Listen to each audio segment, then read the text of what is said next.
5 years నుంచి మీరు free bus scheme use చేస్తున్నారు కదా, ఎట్లా అనిపిస్తుంది మీకు? చాలా అన్ని చెప్పినవి అంతా నెరవేరుస్తుండు. ఫ్రీ బస్సులైనా ఇప్పుడు ఇంద్రం మిల్లు అయినా ఏదైనా అన్ని వచ్చేటట్టు చేసిండు.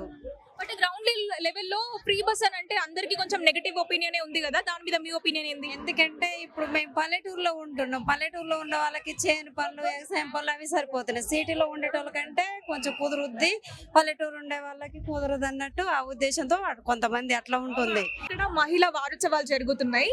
మహిళలకి ఫ్రీ బస్ లాంటివి పెట్టింది కదా, 2.5 years అవుతుంది. ఇప్పుడు కొత్తగా 533 బస్సులు కూడా ఇస్తున్నట్ట మహిళలకి. అయితే ఈ బస్సు ఫ్రీ బస్ వల్ల మీకు ఎలా అనిపించింది? ఓకే, పర్వాలేదు. చాలా మంది అయితే ఆర్థిక వ్యవస్థ అంటే మధ్యతరగతి వ్యక్తులు ఉంటారు కదా, అంటే బస్సు పేమెంట్ చేయని వాళ్ళు ఉంటారు, అదే ఖర్చు కూడా పెట్టని వాళ్ళు ఉంటారు.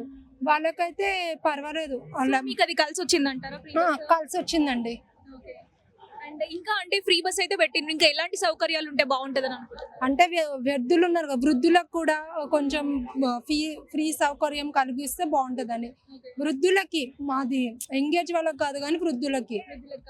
ఫ్రీ బస్ పెట్టినప్పటి నుండి కాలేజ్ వాళ్ళకి వీళ్ళకి అందరికి చాలా ఇబ్బంది అవుతుంది అన్నట్టుగా కూడా అంటున్నారు. అంటే నెగటివ్ గా కూడా చాలా ఎక్కువనే ఉంది. మరి దాని మీద మీ ఒపీనియన్? అలాంటిది ఏం లేదండి.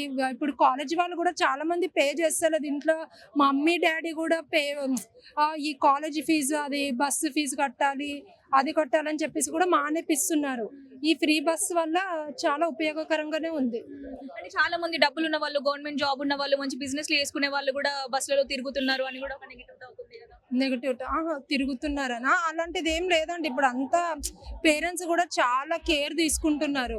ఇప్పుడు మన మీడియా వాళ్ళు కూడా చాలా ఇది ఇలా కండక్ట్ చేస్తున్నప్పుడు వాళ్ళు చూస్తున్నారు, చూసి తెలుసుకొని చాలా కేర్ తీసుకుంటున్నారు. వచ్చేటప్పుడు కాల్ చేయడం, వెళ్ళేటప్పుడు కాల్ చేయడం, చాలా కేర్ తీసుకుంటున్నారు.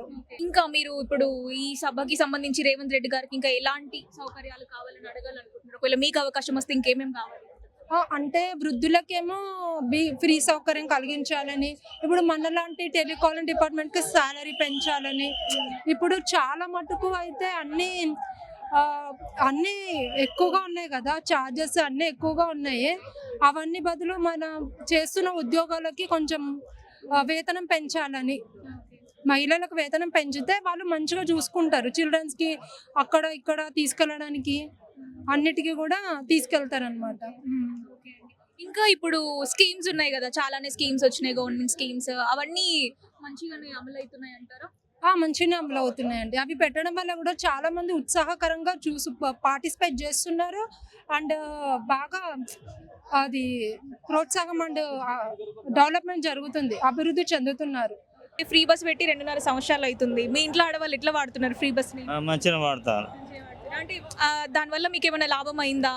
ఇక లాభం అంటే లాభం అవుతుంది. ఇక దాని గురించి హాస్పిటల్ కానీ అటు పోవడానికి మంచి సౌకర్యం కల్పించండి. చాలా మంది ఫ్రీ బస్ పెట్టిన కాంచెల్లి ఆడోళ్ళు బాగా తిరుగుతారు, బయట బస్సులలో తిరుగుతున్నట్టు పనికిరాని కొందరు తిరుగుతారు. వాళ్ళ గురించి మనం తీసుకునే బాగుంటది కదా. కాలేజ్ లో పోయేటోళ్ళకి వాళ్ళకి బాగా ఇబ్బంది అవుతుంది, ఫ్రీ బస్ పెట్టిన కాడ నుంచి బాగా జనాలు ఎక్కువ వస్తారు అని అంటారు. అట్లా ఏం లేదు, మంచిగానే ఉంది.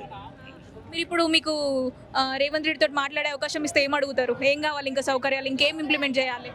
ఇక ఆయన చేస్తూనే ఉన్నాడు కదా, చేసే పనులు చేస్తాడు. ఇక వాటిని అడిగే ఏమున్నది, అన్ని బాగా. టీఆర్ఎస్ ప్రభుత్వం ఉన్నప్పుడు మంచిగా ఉండనా, ఇప్పుడు మంచిగా ఉందా? ఇక ఎప్పుడు ఏ ప్రభుత్వం ఉన్నప్పుడు వాళ్ళే చేస్తారు. వాళ్ళని ఏమన్నా ఇది అయినా అదైనా వాళ్ళు ఎవరికి వీలైనప్పుడు వాళ్ళు చేస్తారు. ఒకరు విమర్శించుకొని ఉండడం బాగుండదు కదా. మరి ఇప్పుడు ఫ్రీ బస్ పెట్టారు కదా ఆడోళ్ళకి, ఎట్లా అనిపిస్తుంది మీకు? చాలా మంచిగా అనిపిస్తుంది. ఇప్పుడు ఈరోజు బస్సులకు మహిళలు ఎనిగ్రేషన్ చేయడానికి వచ్చేసినాము. మరి ఇప్పుడు మీకు బస్సులు ఇస్తాను కదా, ఒక్కొక్క సంఘంకి ఒక్కొక్కటి ఇస్తున్నారు బస్సులు. ఎట్లా కాదు, మండలానికి ఒకటి ఇస్తున్నారు. మరి ఎట్లా వాడుకుంటారు ఆ బస్సులను? దానివల్ల మీకు మేలే ఉందా? అవును, లాభం ఉంది మాకు. ఇంకా ఇప్పుడు మరి ఫ్రీ బస్ పెట్టిన కాంచెలు మీరు ఛార్జీలు కూడా కడతలేరు కదా, దాన్ని ఇంట్లో సామాన్లకు వాడుకుంటారా? ఇట్లా మీకు ఏమైనా మంచిగా అనిపిస్తుందా? మంచిగా అనిపిస్తుంది. మళ్ళీ ఈ ఫ్రీ బస్ పెట్టినప్పటికెళ్ళి లొల్లులు అవుతారు, ఆడోళ్ళు బాగా కొట్లాడుకుంటారు అని కూడా అంటారు కదా. కాదు, మాకైతే అట్లా లేదు. లేదా?